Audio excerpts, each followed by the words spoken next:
Matthieu chapitre 24. Matthieu chapitre 24. On va lire juste 3 versets. On va lire le verset 22. Ensuite le verset 24. Et enfin le verset 33. Vous avez déjà pris vos Bibles? On peut lire le verset 22. Et si ce jour n'était abrégé, personne ne serait sauvé. À cause des élus, ces jours seront abrégés. Verset 24. Car il s'élèvera de faux Christ et de faux prophètes. Ils feront de grands prodiges et de miracles au point de séduire, s'il était possible, même les élus. Verset 33. De même, quand vous verrez toutes ces choses, sachez que le Fils de l'homme est proche, à la porte. Fermons les yeux et prions. Tendre Père Céleste, merci pour la parole qu'on vient de lire. Nous voulons enseigner sur un sujet. Demandons de toi la sagesse et l'intelligence pour pouvoir parler à tes enfants. Ouvre notre entendement spirituel et donne-nous la compréhension de ces écritures. Fais en sorte que nous puissions tirer une bonne leçon afin que nous puissions vivre en conséquence. Croyons que tu l'as fait, Seigneur. Nous l'avons demandé avec foi. Au nom du Seigneur Jésus-Christ. Amen. Amen. Asseyez-vous. Le dimanche passé, nous avons parlé sur les signes de sa venue. Nous avons vu ensemble que tout ce dont le Seigneur Jésus avait parlé comme devant venir avant sa venue, il sera accompli. Jésus avait parlé du temps de Lot. Il y avait l'homosexualité. Est-ce qu'aujourd'hui l'homosexualité existe? Les gens parlent même de mariage pour tous. Donc un homme peut prendre un homme, une femme peut prendre une femme, un couple peut se prendre et constituer un mariage. Donc le monde est dans un état qui n'est jamais arrivé. Un homme ou un humain se marie avec un arbre. Un humain se marie avec un animal. Mais quel est ce temps? Un mauvais temps. De mauvais temps qui n'est jamais existé sur la terre. Est-ce que les femmes sont devenues belles? Toutes leurs pensées tournées vers la beauté. C'est ce qui s'est passé au temps de Noé. Il devrait arriver juste avant la venue du Seigneur. Donc tout cela montre qu'on est à la fin. Aujourd'hui on va parler sur les loin du temps de la fin. Parce que c'est parmi les signes. Matthieu 24. Juste le verset 24. Là où nous avons lu. Il viendra de faux Christ. Et de faux prophètes. Alors on va voir ça. Mes frères, moi ça me fait des frissons d'écouter ça. Quand la Bible dit que même les élus pourraient être séduits. Donc c'est pour dire que ça sera quelque chose de très proche de la vérité. Mais 99% la vérité. Un seul pourcent qui différencie. Donc on doit être beaucoup plus sérieux que possible. Parce qu'imaginez si on vous dit que là où vous allez chercher le téléphone, il n'y a qu'un seul vrai téléphone. Et que l'autre là se rassemble à 99%. Autrement dit, vous avez 99% de chances de se tromper. Mais là, il faut être expert. Il faut être le propriétaire ou le fabricant pour savoir qui est faux, qui est vrai. Sinon, sans cela, tu vas te tromper. Voilà le monde dans lequel nous sommes. Voilà le monde dans lequel nous sommes. Jésus a dit, il s'élèvera de faux Christ et de faux prophètes. C'est là où il y a la supplémentie des frères Branham. Quand il est question de faux Christ et faux prophètes, j'ai lu ce que frère Branham a dit. J'ai lu ce que les autres grandes dénominations ont écrit. J'ai compris qu'il faut avoir le prophète. Et quand il parle de faux prophètes ou de faux Christ, il pense aux gens. Il est, je ne sais pas, magicien. Il exerce l'évangile. Il dit que c'est lui dans le faux Christ. Non! Frère Branham nous a dit autre chose. Parce que si vous savez que celui-là c'est un charlatan, vous n'allez pas le croire. Mais ici il est question de faux Christ. De faux loin. C'est-à-dire celui sur qui est assis l'onction de Dieu. C'est grave. C'est difficile. La même onction qui est sur moi, c'est une autre personne qui est faux. Ce qui est difficile à cerner. C'est là qu'on a besoin du plus fort que nous. C'est pourquoi nous devons être sérieux. Être sûr qu'on a réellement le Saint-Esprit. Parce que seul le Saint-Esprit vous conduira dans toute la vérité. Comme c'était un enseignement, supportez-moi, je vais lire les frères Branham. Je suis au paragraphe 23. Frère Branham dit ceci. Je suis en train juste de lire. J'aimerais que vous remarquiez ceci. Dans Matthieu 24, Jésus a utilisé le terme Christ au pluriel. Pas Christ au singulier. Mais au pluriel. Donc, le mot Christ veut dire le loin. Donc si toi tu es loin, c'est Christ. Si l'autre est loin, il est Christ. Il est différent du grand Christ. C'est-à-dire l'onction elle-même. C'est différent. Est-ce qu'on est ensemble? Il s'agit de loin. Il n'y aura pas seulement un, mais plusieurs qui seront loin. Est-ce qu'on est ensemble? Paragraphe 24. Autrement dit, s'il voulait expliquer pour que l'on comprenne un peu mieux, il dirait dans les derniers jours, s'élèvera de faux loin. Voilà où la Bible dit, il s'élèvera de faux Christ. Voilà, on a dit que c'était un code. Que Jésus voulait dire que dans les derniers jours, il y aura de faux loin. Les gens sur qui le Saint-Esprit sera, qui en seront faux. C'est pas moi qui l'ai dit, c'est frère Branham. Il dit ceci. Mais remarquez qui vient avant tout de suite.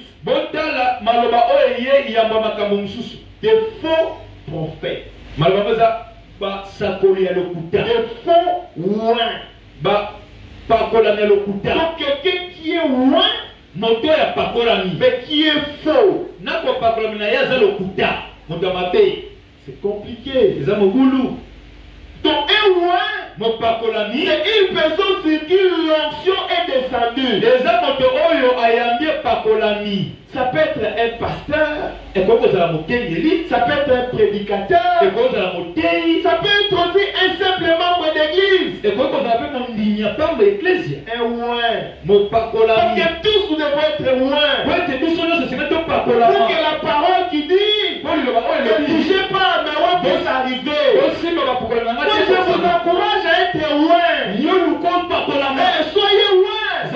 Moi je crois que je suis ouin. Et quand la Bible dit ne touchez pas à mes ouins, je crois qu'il s'agit de moi. Il s'agit aussi de toi. Mais on va entrer juste en profondeur. Parce que l'onction en elle-même ne suffit pas. Écoutez. Paragraphe 28. Maintenant, quelqu'un pourrait me dire, Frère Branham, croyez-vous que cette onction sur ces gens, ça veut dire que c'est l'onction du Saint-Esprit? Mes frères, un prédicateur qui tombe avec les femmes. Mais quand il se met à prêcher, tu peux te poser la question, si ça c'est vraiment Dieu. Vous suivez une dénominationnelle, il vous décortique les versets. Il prend ça, il mélange. Et il peut même vous éblouir. Vous demandez, mais c'est quoi ça? La réponse est là. La réponse est là. Madame le dit. Il dit, oui, messieurs. Le véritable Saint-Esprit de Dieu sur une personne. Et pourtant ils sont faux.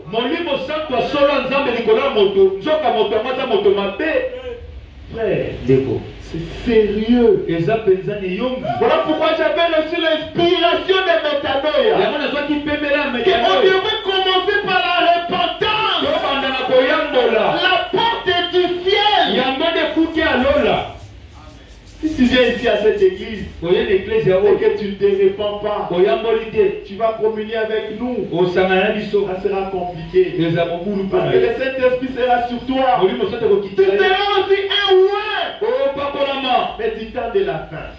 Parce que le ouin du temps de la fin, c'est quelqu'un sur qui le Saint-Esprit est. Mais qui est faux en lui. Faux comment? Il ne s'est jamais repenti. Il a des démons en lui. Mais l'onction descend sur lui. Ça semble compliqué. Mais vous verrez cela clairement. Et je ne serai même pas long. Comme c'est un enseignement, j'ai ouvert l'église. Je vais couper ça. Écoutez.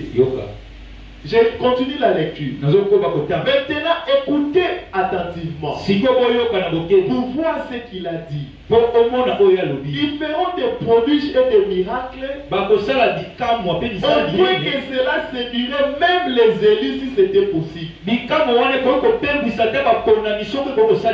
Et ils sont loin du véritable Saint-Esprit. Je sais que ça a l'air insensé. Mais on va prendre quelques temps pour expliquer la parole. Écoutez, et c'est absolument ainsi dit le Seigneur. La vérité. Frère, le roi du temps de la fin. Quelqu'un sur qui le véritable Saint-Esprit est, mais qui est faux en lui. Il faut seulement que toi tu sois converti et que tu aies le Saint-Esprit pour que tu sois capable de détecter cela. C'est ça la véritable séduction. Aujourd'hui, la séduction, ce n'est pas le péché. Tout le monde sait qu'aller au bar, c'est mauvais. Il sait que faire ça, tout cela, c'est mauvais. La séduction du diable aujourd'hui, c'est dans les églises. Où il y a des faux loin. Les loin du temps de la fin. Il a avec lui la brochure. Il a avec lui la Bible. Sur ses aisselles. Et il a l'onction du Saint-Esprit sur lui. Mais en lui, il est faux. Est-ce que c'est clair? Vous avez compris ce que c'est le loin du temps de la fin? Je peux continuer. Ça paraît difficile. Ça paraît compliqué. On va prendre des exemples naturels. L'onction c'est quoi? On dit que l'onction est descendue. L'onction c'est comme la pluie. On est ensemble. Tout le monde connaît la pluie ici. Et le cœur, c'est comme une bonne terre. Et si vous êtes agriculteur, vous allez s'aimer si c'est de bonne terre. Vous allez prendre les cacahuètes, vous allez s'aimer. Vous allez prendre les grains de maïs, vous allez s'aimer. Et vous allez crier à Dieu, Seigneur, envoie-nous de l'eau pour pouvoir abreuver la terre, afin que notre semence puisse germer. Vous allez remarquer quelque temps après, il y aura la mauvaise herbe qui va pousser, que vous ne chiboulez pas, que vous n'avez pas planté. Est-ce que c'est clair? Même dans vos maisons, dans vos parcelles, vous pouvez nettoyer, couper les petits arbres, mais vous verrez que ça va pousser. Et quand la pluie descend, ça descend et sur la semence et sur la mauvaise herbe. C'est la même pluie. Est-ce que c'est clair? Mais remarquez une chose, la pluie ne change pas la nature de la semence. Même si c'est semé sur une bonne terre, si ce n'est pas la bonne semence, c'est une mauvaise semence qui va croître. Est-ce que c'est clair? Vous êtes là, vous avez dans vos cœurs le péché, l'adultère, la publicité, vous venez à Christ. Si vous ne vous êtes pas converti, si vous n'avez pas confessé vos péchés, vous n'êtes pas sérieusement repenti, vous deviendrez un loin du temps de la fin. Parce que quand vous entrez ici, vous allez trouver une atmosphère. C'est comme si le ciel va devenir noir. Et ça va lâcher la pluie, qui est l'onction. Ça va descendre sur toi et ça va faire germer ce qui est dans ton cœur. Et ça produira les fruits de ce qui est dans ton cœur. Si c'est le vol, tu deviendras le plus grand voleur. Est-ce que je suis clair?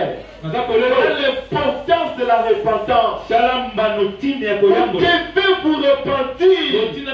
Vous devez vous convertir. Vous devrez changer. Sinon vous viendrez, vous recevrez l'onction et votre vie deviendra pire. Est-ce que c'est clair? Et ouais, du temps de la fin, les personnes sur qui le véritable Saint-Esprit de Dieu est, pourtant en eux ils sont faux. Je peux continuer? Je peux continuer? Metanoia. Metanoia. Nabolala na église. Nabongola motema. Nabonimba pendant prédication. Nabongola motema. Alléluia. Les rois du temps de la fin. Les gens sur qui dépose le Saint-Esprit véritable, ils sont faux. Oh mon frère, oh ma soeur, c'est sérieux. Je continue. Donc c'est un temps très ruseux, un temps très difficile, un temps de séduction comme pas pareil. Vous verrez un frère, il parle en langue, il a l'onction sur lui. Quand il commence à prier, il parle en langue, il prophétise, et il dit des choses frères. Tel sœur, tel jour, qui a fait ça, qui a fait ça, et toi tu crains Dieu. Oh Seigneur, merci parce que c'est la vérité. Oui, c'est la vérité. Effectivement, c'est la vérité. Et cette personne-là, lui, cette personne est fausse. Un jour, il y avait quelqu'un. J'ai même oublié l'histoire. C'est pour ça qui raconte. Il dit que quand il était parti quelque part, il a vu quelqu'un parler en langue. Une autre était en train d'interpréter. Et le Saint-Esprit a montré. Il a vu que parmi les deux là, il y avait un qui était adultère. Et qu'avant de venir, il avait trompé sa femme avec une autre femme. Ça avait troublé frère Branham. Vous voyez le problème avec les pentecôtistes et les autres églises. Et ils se confient au don. Parce que je parle en langue, parce que je prophétise, parce que je prie pour les gens, ils sont guéris. Donc je vais au ciel. Non mon frère, non ma soeur, il est juste un ouin du temps de la fin. Le Saint-Esprit est sur toi. Et celui qui produit ça, les dons et les appels sont sans repentance. C'est une capacité que Dieu t'a donnée. C'est comme si tu es un vrai homme. Je te donne la capacité de te multiplier. Les autres sont des talents. Je t'ai donné la capacité de chanter. Tu peux chanter pour le monde. Comment tu peux chanter pour Dieu? Et les dons, c'est une capacité. Et c'est Dieu qui l'utilise. Quand l'onction descend, il ouvre les dons. Et les dons exercent. Là, tu vas dire, je parle là. Je prophétise. Je vais aller au ciel. C'est faux. Pour aller au ciel, il faut la repentance. Oh, j'étais en cours de route. J'ai rencontré quelqu'un. Il m'a parlé ma vie. J'ai commencé à m'appeler. Où est du temps de la fin? Il t'a dit la vérité, c'est vrai. Mais est-ce qu'il croit au message? Est-ce qu'il a reconnu la parole de l'air? Si ce n'est pas ça, c'est là où est du temps de la fin.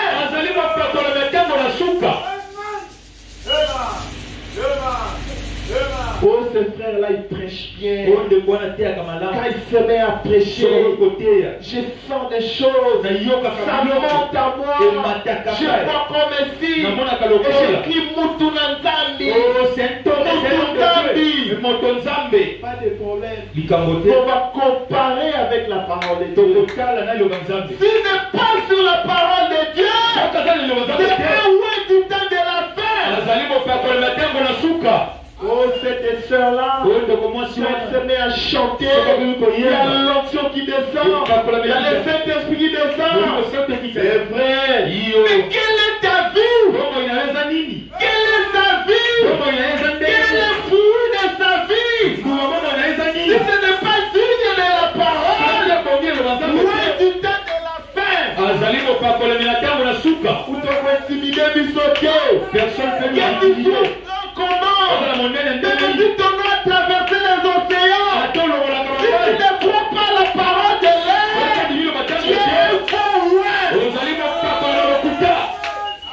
Merci. Il y a des frères là qui sont en train de se former. Comment parler, comment être éloquent, comment captiver la pensée des gens quand ils prêchent. C'est bien bon. Mais si Dieu ne t'a pas envoyé, et que le véritable Saint-Esprit ne t'a pas commissionné, tu n'es qu'un ouin du temps de la fin. Est-ce que vous me comprenez? Le ouin du temps de la fin. Je ne parle pas des autres magiciens sorciers. Si on va les assimiler, je ne sais pas. Mais j'insiste sur les vrais ouins, mais qui sont faux. Quelqu'un qui prend tout son temps à la chair. Parce qu'il doit briser la prédication d'un autre pasteur qu'il a prêché sur sa chair. Excusez-moi de vous dire, c'est un ouin du temps de la fin. Il passe derrière la chair en train de raconter comment les autres personnes ne l'aiment pas. Soit en citant le nom de ces gens-là, soit en donnant des indices identifiables pour ces personnes-là. Et son église sort avec un mauvais sentiment contre ses frères. Il a détruit le fillon de l'autre pasteur. C'est un faux ouin. Le ouin du temps de la fin. Parce que la chair a été donnée pour transmettre la vie. Mais lui il transmet la haine. Si moi je viens vous dire ici, mon frère Joël a parlé en main de moi, il est mauvais, il est méchant, il est... Vous allez l'aimer. Ah, ça le pasteur a vu sur la Calicini. Donc vous sortez avec la haine. Et celui qui transmet la haine est là. C'est un ouin du temps de la fin. Je ne veux pas mâcher les mots. Qui que tu sois, si tu le fais, tu es un ouin du temps de la fin. Tu quittes ta maison, tu vas rendre visite à quelqu'un pour critiquer quelqu'un d'autre. Ouin du temps de la fin. Le ciel ce n'est pas pour toi. Si tu veux aller au ciel, réponds-toi.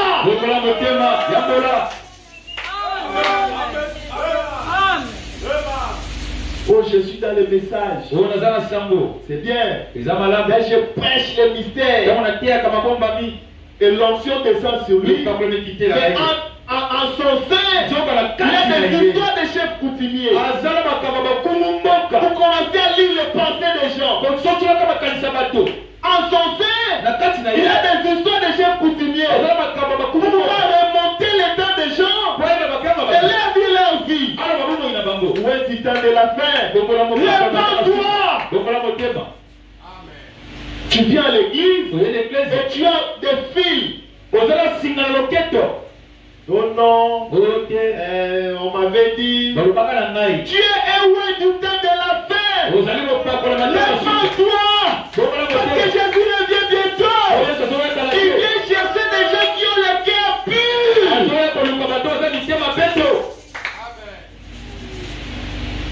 Tu es pasteur, prédicateur, tu parles tellement bien.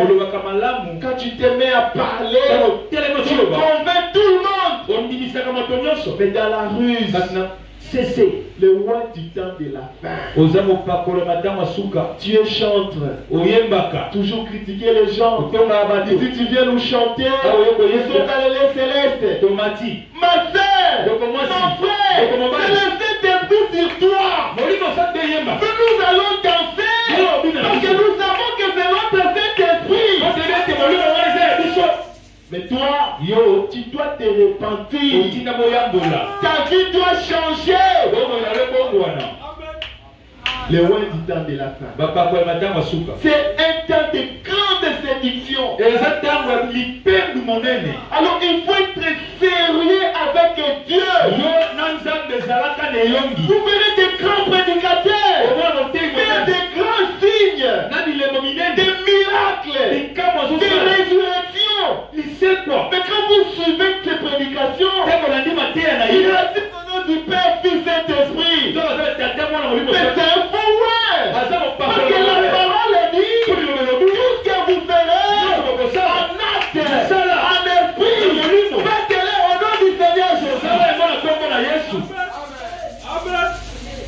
examiner toutes choses avec la parole.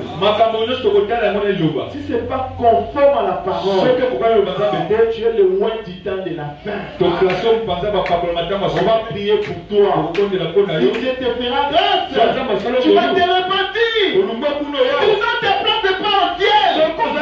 Parce que pour entrer au ciel, il faut te repentir. Oh non, la repentance dans la prédication, car là, il y a un message. Les sept sceaux. Mais toi, tu es sorcier. Quand on te dira des sept sceaux, ça te dira quoi? Réponds-toi d'abord. Arrêtez la vie des femmes. La vie des filles, arrêtez d'abord. Pourquoi tu veux qu'on te parle des choses de l'université alors que l'école primaire tu n'as pas fini? Viens d'abord. Viens goûter d'abord métanoïa. Que ta vie change. Que ta vie se transforme. Que tu aies le Saint-Esprit au niveau de ton âme. C'est quoi un du temps de la fin? C'est celui qui reçoit le baptême du Saint-Esprit. Et juste au niveau de son esprit. Alors il devient chrétien intellectuel. Il peut te lire les prédications. Même si la brochure ici est de je ne sais pas combien de pages, un jour il finit. Il est prêt pour les discussions. Il est débat. Il entre ici, il sort ici, il sort ici. Et quand il fait le débat, vous sentez de méchanceté sortir de lui. Une parole qui produit la méchanceté. Est-ce que ça c'est la parole de Dieu? Il se met dans le débat, jusque dans les querelles. Le message de frère Branham qui amène les querelles. Ouais, du temps de la fin. Oui, c'est un message d'amour. Avec ça, même si j'ai une connaissance et que je sens que l'autre n'arrive pas à comprendre comme moi, je vais simplement l'aimer. Parce que frère Branham dit, la révélation est progressive.